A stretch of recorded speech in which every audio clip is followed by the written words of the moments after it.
ये जो एक लफ्ज इस्तेमाल आजकल नई इस्तिलाह के तौर पर के लेवल प्लेइंग फील्ड, अगर पंजाब में लोगों को पुरअमन माहौल मिल रहा है या सिंध में लोगों को पुरअमन माहौल मिल रहा है, तो क्या हमारे पश्तूनख्वा या हमारे बलोचिस्तान के लोगों का ये हक नहीं है कि आप हमें यकसा मौके दें? मौलाना फजल रहमान ने एक बार फिर इलेक्शन मुलतवी करने का मुतालबा कर दिया। कहते हैं JUI दहशतगर्दों के निशाने पर है। मैं घर पर था लेकिन मेरी गाड़ी पर फायरिंग की गई। खैबर पख्तूनख्वा और बलोचिस्तान के हालात खराब हैं। हम नहीं समझते इलेक्शन हो सकेंगे। इलेक्शन चंद दिन मौखर हो जाए तो कोई हर्ज नहीं। इलेक्शन कमीशन हमारी अपील पर गौर तो करे। डेरा इस्माइल खान में मीडिया से गुफ्तगू में सरबराह JUI ने मजीद कहा, अगर किसी भी वजह से टर्न आउट कम हुआ तो ये धांधली का इम्कान पैदा करेगा। पुरअमन माहौल के लिए इलेक्शन कुछ दिन आगे जाते हैं तो कोई मजाक का नहीं।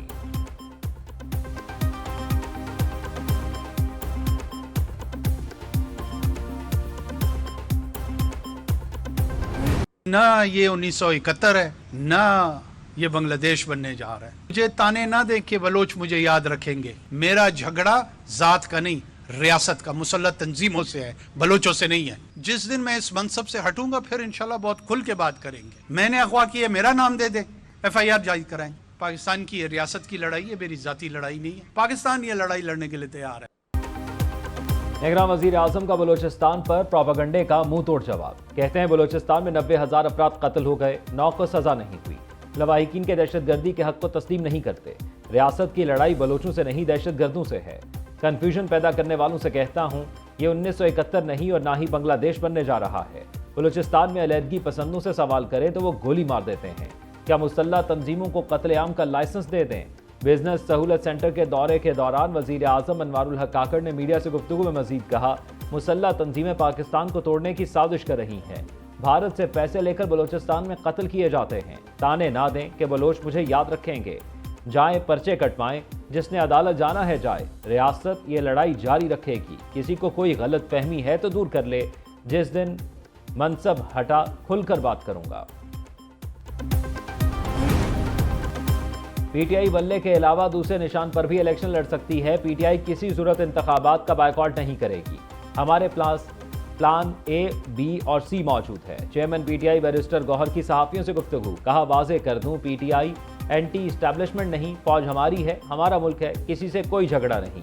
जमहूरियत में सियासी जमातों को इंतखाबात लड़ने देना चाहिए। हम पार्लियामान में जाना चाहते हैं लेकिन हमें इंतखाबी अमल से बाहर किया जा रहा है।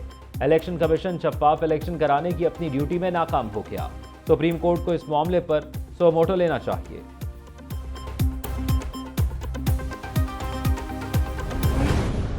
वो साफ चली शफाफ चली ने तो तोशा खाने की घड़ियों को नहीं बख्शा, उनको भी बेच दिया। तो जो करप्शन खत्म करने का दावेदार था उसने दोनों हाथों से इस मुल्क का पैसा अपनी जेबों में डाला। बानी PTI को निकाला ना जाता तो मुल्क दिवालिया हो जाता। एक खिलाड़ी ने मुल्क के साथ खिलवाड़ किया। अनाड़ी IMF की शराइत को तोड़कर घर चला गया। उसकी नाअहली की सजा आवाम को महंगाई की सूरत में भुगतना पड़ी। साफ चली शफाफ चली ने तोशा खाना की घड़ियों को ना छोड़ा। हमजा शहबाज की लाहौर में धाड़। लाहौर में वर्कर्स कन्वेंशन से खिताब में नून लीगी रहनुमा ने कहा, PTI ने रोजगार देने का वादा किया, नौजवानों को बेरोजगार कर दिया। इलेक्शन 2024 में आवाम अपना फैसला सुनाएंगे। आम इंतखाबात ने मुल्की तारीख का फैसला करना है। इक़्तिदार में आकर 10 साल का मुआशी मंसूबा मुतारिफ करवाएंगे।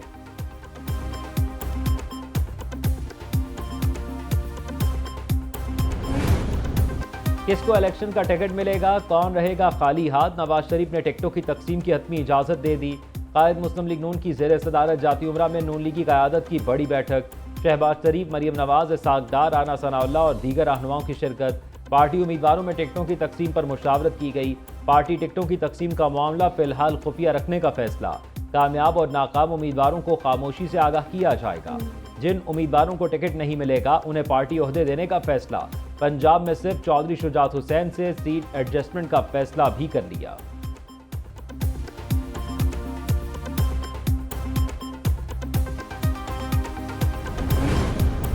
नवाज शरीफ के कागजात की मंजूरी इलेक्शन ट्रिब्यूनल्स में चैलेंज। दरख्वास्त गुजारों ने NA 130 लाहौर और NA 15 मानसरा में ट्रिब्यूनल से रुजू कर लिया।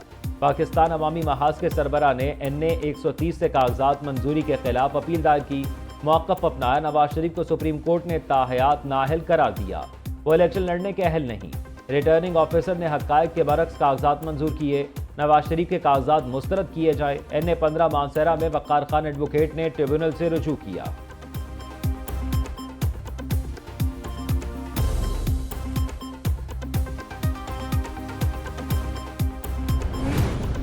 उम्मीदवारों की अपीलें सुनने के लिए मुल्क भर में ट्रिब्यूनल्स ने काम शुरू कर दिया। शाह महमूद कुरैशी, आजम सवाती, जैन कुरैशी की कागजात मुस्तरद होने के खिलाफ अपीलें दायर।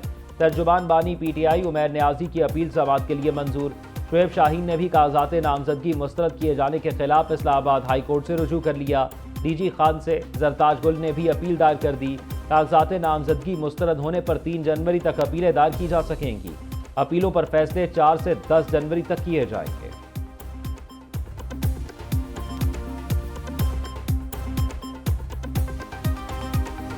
कोई कॉन्स्टिट्यूशन है, वहाँ भी कभी लोगों को इस बात से नहीं रोका गया कि आप इलेक्शन नहीं लड़ सकते। यहाँ आपने देखा वीडियोज़ हैं जो लोगों को रोकने से लेके उनसे पेपर छीनने तक हैं, ख़वातीन समेत।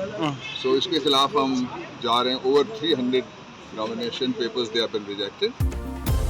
PTI का कागजात नामजदगी मुस्तरद किए जाने पर सुप्रीम कोर्ट जाने का ऐलान। साबिक वफाकी वज़ीर बाबर आवान कहते हैं उनकी जमात के 300 से ज़ायद उम्मीदवारों के कागजात मुस्तरद किए गए हैं।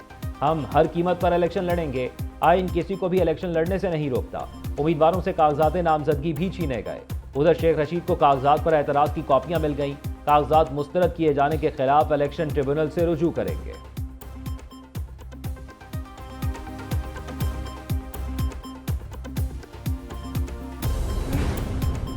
PTI को बल्ला वापस मिलेगा या नहीं, इलेक्शन कमीशन की नजरसानी अपील पर समाअत कल होगी।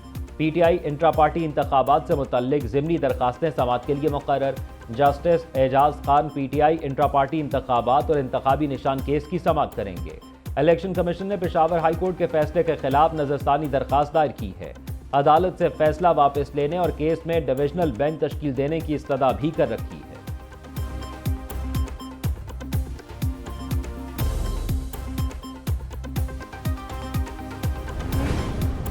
बिलावल भुट्टो इंतखाबी मैदान में जारहाना इनिंग्स खेलने के लिए तैयार। चेयरमैन पीपल्स पार्टी 8 जनवरी को खैबर पख्तूनख्वा में पहला इंतखाबी जलसा करेंगे। बिलावल भुट्टो के इंतखाबी जलसों का इब्तदाई शेड्यूल तैयार। पहले जलसे के लिए DI खान कोहिस्तान और जिला कुरम का हल्का ज़ेर गौर।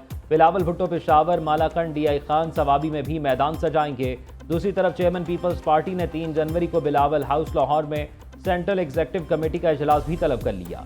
पार्टी के बड़ों की बैठक में मुल्की सियासी सूरत हाल और आम इंतखाबात के हवाले से अहम फैसले होंगे। पीपल्स पार्टी की इंतखाबी मुहिम और मंशूर पर तबादला ख्याल किया जाएगा।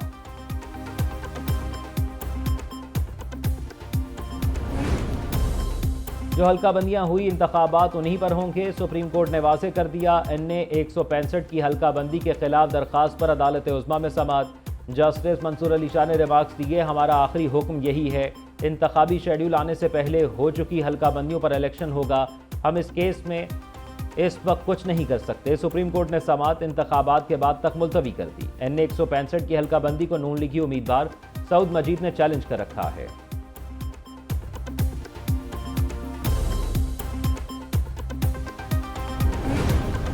आर्टिकल 62(1)(f) के तहत ताहयात नाअहली से मुतल्लिक सुप्रीम कोर्ट का फैसला चलेगा या इलेक्शन एक्ट। अदालत उज़्मा ने मीर बादशाह कैसरानी नाअहली केस में 7 रुकनी बेंच तश्कील दे दिया। समाअत कल होगी। चीफ जस्टिस काजी फाइजीसा लार्जर बेंच के सरबराह होंगे। जस्टिस मंसूर अली शाह, जस्टिस याहिया अफरीदी और जस्टिस अमीनुद्दीन खान शामिल। जस्टिस जमाल मंदोखेल, जस्टिस मोहम्मद अली मजहर और जस्टिस मुसरत हिलाली भी बेंच का हिस्सा होंगे। सुप्रीम कोर्ट ने अदालती फैसले और इंतखाबी एक्ट में तजाद पर नोटिस दिया था।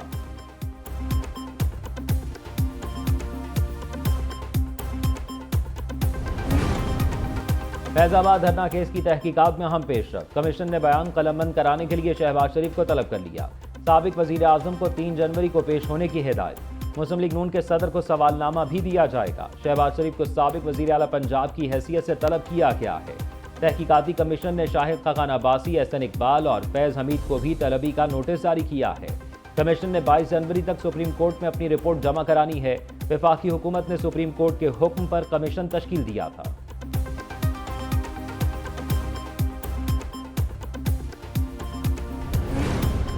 लाहौर हाई कोर्ट का उमर डार को आज ही बाजियाब कराने का हुक्म। अदालत आलिया ने IG पंजाब को जवाब जमा कराने की हिदायत भी कर दी। जस्टिस अली बाकर नजफी की अदालत में दरखास्त पर समाअत। दरख्वास्त गुजार ने कहा, मुखबी की वालिदा सियालकोट से ख्वाजा आसिफ के खिलाफ इलेक्शन लड़ रही है। उमर डार के खानदान को सियासी इंतकाम का निशाना बनाया जा रहा है। उधर पुलिस ने खुर्रम लतीफ़ खोसा को अदालत में पेश कर दिया। खुर्रम लतीफ़ खोसा को हथकड़ी लगाकर जस्टिस अली बाकिर नजफी की अदालत में पेश किया गया। दूसरी तरफ नून लीग का दफ्तर जलाने के केस में सनम जावेद के जिस्मानी रिमांड में 1 रोज की तौसीह कर दी गई।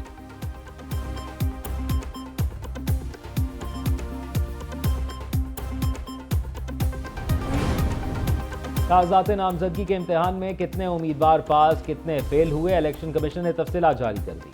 इलेक्शन कमीशन के मुताबिक कौमी असम्बली के लिए 6449 उम्मीदवारों के कागजात नामजदगी मंजूर किए गए।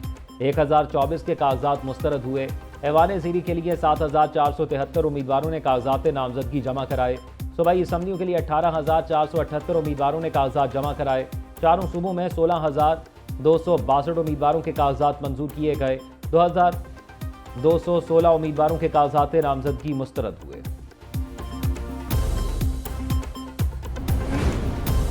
तौहीन इलेक्शन कमीशन और चीफ इलेक्शन कमिश्नर केस समाअत के लिए मुकर्रर। केस की समाअत 3 जनवरी को अडयाला जेल में होगी। बानी पीटीआई के खिलाफ फर्द जुर्म आयद करने की कार्रवाई का आगाज होगा।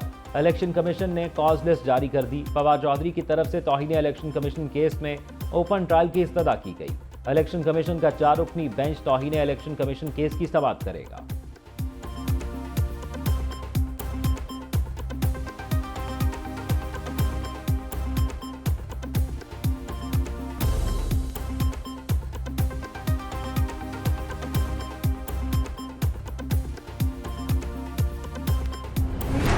साले 9 के पहले रोज स्टॉक मार्केट ट्रैक पर वापस आ गई। 100 इंडेक्स में 2210 पॉइंट्स का इजाफा रिकॉर्ड। सरमायाकारों को अरबों रुपए का फायदा। मार्केट 64,661 पॉइंट्स पर बंद हुई। दिन भर मजमूई तौर पर 377 कंपनियों के हिस्से में कारोबार हुआ।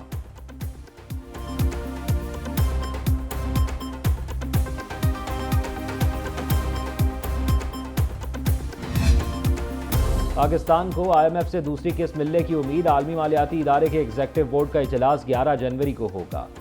शेड्यूल जारी। पाकिस्तान को दूसरी किस्त दिए जाने का मामला एजेंडे में शामिल है। IMF की मंजूरी से पाकिस्तान को $70 करोड़ की अगली किस्त मिलेगी।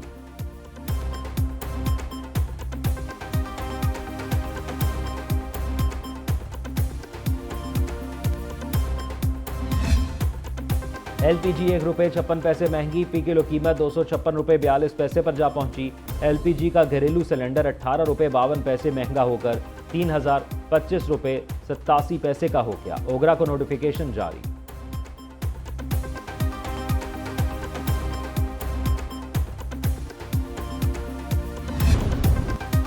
पंजाब में 9 जनवरी तक लर्नर लाइसेंस की पुरानी फीस बहाल। वजीर आला मोहसिन नकवी का 9 जनवरी तक लर्नर ड्राइविंग लाइसेंस बनवाने की फीस में इजाफा न करने का ऐलान। कहते हैं शहरी पुरानी फीस अदा करके लाइसेंस बनवा सकते हैं। लर्नर परमिट और लाइसेंस फीसों में इजाफे का नया शेड्यूल 10 जनवरी से नाफिज होगा। नए फीस शेड्यूल के मुताबिक कार और मोटरसाइकिल के लर्नर परमिट के लिए ₹1000 फीस देना होगी।